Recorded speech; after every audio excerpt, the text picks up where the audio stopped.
आदरणीय संचालन कर रहे, कुशल संचालन कर रहे मेरे प्यारे भाई कपिल गुप्ता जी, न्यायाधिकारीगण, सम्मानित मंच पर विराजमान और सभा में उपस्थित न्यायाधिकारीगण, मेरे सीनियर्स, छोटे भाइयों, और बड़े दुर्भाग्य की बात है कि आज हमारी महिला अधिवक्ता बहन यहाँ कोई उपस्थित नहीं है।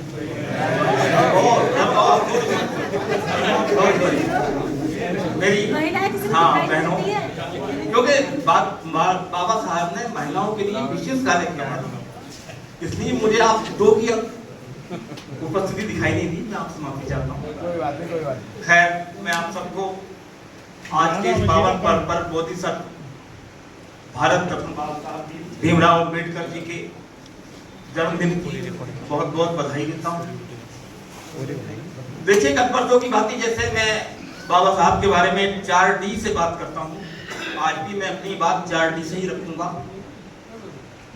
जिस देश, काल और परिस्थिति में बाबा साहब का जन्म हुआ, उसकी बैकग्राउंड में जाते हुए मैं अपने अल्प ज्ञान से छोटी सी बात कहता हूँ। उस समय सनातन धर्म, सो-कॉल्ड हिंदू, दो चीजें थी, श्रुति और स्मृति। श्रुति टाइमलेस, वेद उपनिषद, जो चीज उस समय ही प्रासंगिक थी और आज भी, और स्मृति तो टाइम भी। मतलब स्मृति से आप समझ सकते हैं जैसे बीएनएस, सीआरपीसी प्रोसीजर था। और दुर्भाग्य से हमारा देश अंग्रेजों की गुलामी में गया, और ये अंग्रेज इतिहास गवाह है, वर्ल्ड में जहां भी गया वहां एक ऐसी चीज छोड़ के आया जिसे वहां के निवासी आज भी हुआ था। इसलिए जब हिंदुस्तान में अंग्रेज आया तो उसने कहा, भाई मुस्लिम्स के लिए तो शरिया है, वो इससे चलेगी, और हिंदू के लिए तो बोले आपका किस चीज से क्या फॉलो करेंगे, किस मतलब प्रोसीजर क्या रहेगा।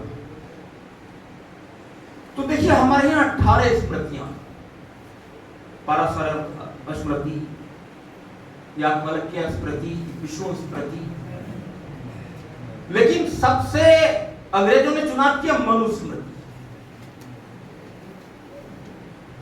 देखिए, यहां से वो डिवाइड एंड रूल शुरू होता है, जिसमें बहुत सारी कुरीतियां, रूढ़िवादिताएं थी जो उस समय में आके प्रासंगिक हुई।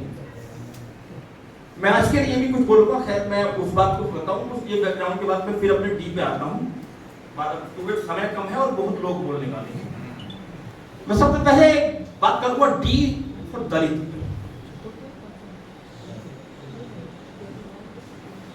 देखिए, जिस घर में बड़ी बीमारी होती है ना, एक बड़ा डॉक्टर भी वहीं पर आता है। उस समय बाबा साहब का जन्म हुआ 1891 में, आप सभी जानते हैं, महार परिवार में। हालांकि उनके दादाजी भी, उनके पिताजी भी सब मिलिट्री में अधिकारी थे। महार एक बहुत बहादुर जाति हुआ करती थी, लेकिन अनटचेबिलिटी, रूढ़िवादिताएं, वो स्पष्टताएं, जिसका बाबा साहब को अपने पूरे जीवन में इतना फेस करना पड़ा, इतना। आप देखिए उस मन की स्थिति, उस अबोध बच्चे की स्थिति जो स्कूल में जाता था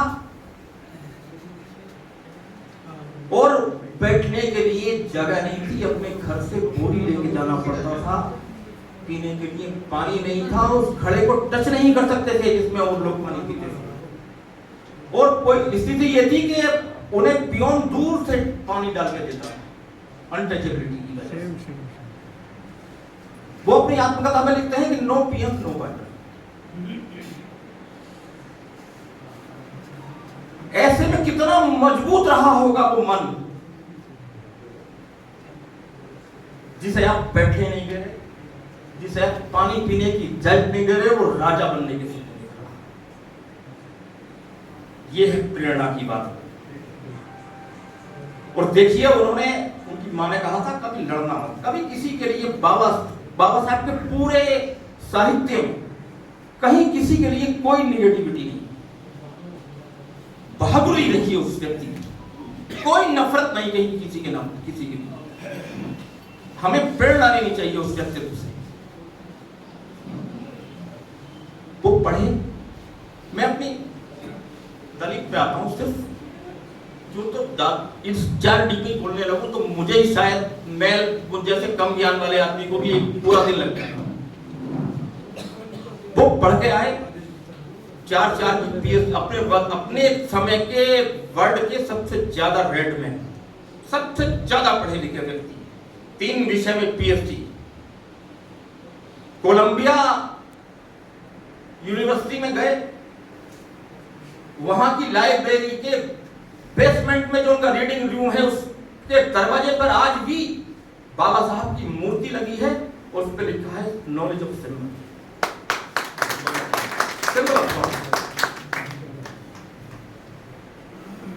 London school of association economics, उनकी बिल्डिंग के बाहर एकमात्र प्रतिमा लगी है और वह है बाबा साहब भीमराव अंबेडकर की प्रतिमा। देखिए हमारे देश का वो सपूत, जिसे आज भी विश्व के दोनों यूनिवर्सिटी अपने महानतम विद्यार्थियों में मानती है। कितने गर्व की बात है। तो वहां से पढ़ के आते हैं, यहाँ आके अधिकारी बनते हैं, उसके बावजूद भी उन्हें उसी अनटचेबिलिटी का सामना करना पड़ रहा है। उससे पहले उनकी बहुत सारी कथाएं हैं कि वो ट्रेन गाड़ी में जा रहे हैं, रेलवे स्टेशन पे तो उन्हें फेंक दिया जाता है। देखिए मैं एक बात कहूंगा, बेइज्जती बड़ी जरूरी है जिंदगी में। बेइज्जती वो चीज है, ये सब सुनने के बाद आदमी अगर जाग गया। बाबा साहब को गाड़ी से फेंका गया, महात्मा गांधी को ट्रेन से फेंका गया था और चाणक्य को दरबार से फेंका गया था। जो आदमी फेंका गया है और वो जाग गया है तो वो दुनिया में क्रांति लाया। खैर बाबा साहब वहां से आगे, बाबा साहब ने अभी मैं मुझ में याद आ गई तो बोल दे रहा हूँ बात, तो हालांकि वो अगले स्टेंजा की बात है कि बोधिसत्व अभी बाबूजी ने कहा था। क्योंकि मैं दलित की बात कर रहा हूं तो इसलिए यहाँ यह बताना जरूरी है कि बाबा बुद्धिज्म में बोधिसत्व था, क्योंकि महात्मा बुद्ध जीते जी मोक्ष प्राप्त करने की बात कर रहे हैं और मोक्ष प्राप्त करने की स्थिति में बाबा साहब आ गए थे, लेकिन उन्होंने मोक्ष प्राप्त किया। मेरे समाज के लोग, जहां आखिरी व्यक्ति भी इन रूढ़िवादिताओं से पीड़ित रहेगा, समानताओं से पीड़ित रहेगा, इन बहिष्कार से पीड़ित रहेगा, मैं ऐसे मोक्ष का क्या करूं? ऐसे व्यक्ति के लिए आया है बोधिसत्व, जो जिसने अकेले मोक्ष प्राप्त किया। वो यहाँ आए 1990 में एक्ट बन चुका था, एक्ट ऑफ इंडिया। उसमें डिप्रेस क्लास के लिए बहुत सारी बातें थी। उसके बाद उन्होंने देखिए पढ़े लिखे आदमी की बात, समझ पैदा होती है ना शिक्षा। उन्होंने प्लानिंग देखिए, मोटिव देखिए। उन्होंने अपने समाज के लिए, अपने के लिए 1924 में ऑल इंडिया डिप्रेस्ड क्लासेस, कोई जाति विशेष नहीं, सब डिप्रेस्ड क्लासेस, हर वंचित व्यक्ति, महिलाएं उसमें आज दुनिया की आधी आबादी, विशेष रूप से जिन्हें कोई अधिकार ही नहीं था।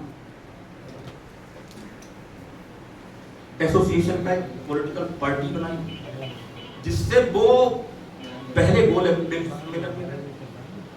वहां उन्होंने ब्रिटिश हुकूमत के सामने रखी कि हमें डिप्रेस्ड क्लासेस का मैं रिप्रेजेंटेशन और हमें अपना एक सेपरेट इलेक्टोरल और राइट बोर्ड ऑफ राइट चाहिए। ब्रिटिश गवर्नमेंट ने उनकी बात को समझा, माना। फिर सेकंड गो डाउन सम्मेलन में वो गए, उसमें गांधी जी भी गए। गांधी जी ने उनकी उस बात का विरोध किया और वहां से आने के बाद गांधी जी ने जेल में आमरण शुरू कर दिया। देखिए प्रेम देखिए, मानवता देखिए, नैतिकता देखिए उस व्यक्ति की, और हिंदुत्व पर प्रेम देखिए कि उन्होंने अपने वो जिद छोड़ दी, गांधी जी से मिले और